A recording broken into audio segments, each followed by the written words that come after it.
Hi everyone! Kahit hindi ako marunong magluto, magluluto pa rin ako. Magluluto ang inyong Disney Princess. Ito ay prito lang po. Kaya pasintabi po sa mga marunong magluto dyan, no? Huwag nyo akong ibabash. Naghiwa na ako ng talong at pinakita ko sa inyo yung pinakamahal namin na bowl. Ayan, yung Mighty. Kahit papano po, marunong din naman ako magluto. Pero sa ngayon, yan, prito-prito na lang muna. Kasi pagdating ko, hindi pa nakapag-breakfast sila mama. Gutom na sila, kaya yan, nagluto muna ko yung madaling lutuin lang muna. Ayan, tingnan nyo habang nagluluto ako. Nag-prepare, hindi luto. Hindi ko din alam kung saan na napupunta yung mga chopping board ni mama, yung kutsara, yung kutsilyo, nawawala. Hindi ko alam kung saan napupunta. Nangangapit bahay ata.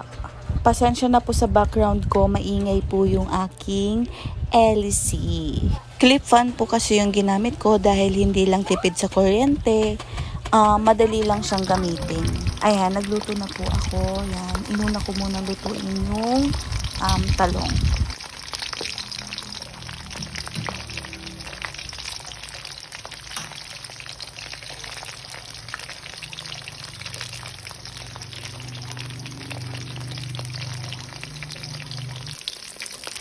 Ayan, tapos na ako magluto. Nagluto po ako ng tuyo, itlog, tapos yung, Kain po meatloaf. tayo. Hirap.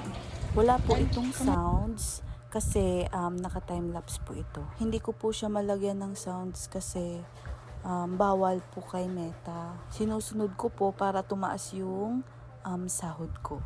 Background music po pala. Hindi sounds.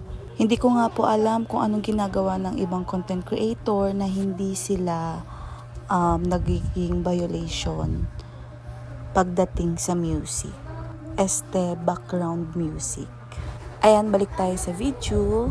Kung nakikita nyo po, malalaki na yung baboy na binili namin nung last month. Ayan, ang gaganda nila. Ito naman yung ito pala yung binili nung last month. Yung pinakita ko kanina, yun yung bago na binili. Kaya maliliit pa sila. Ayan, ang cute nila. Ayan, hanggang dito na lang po. Thank you for watching. Bye!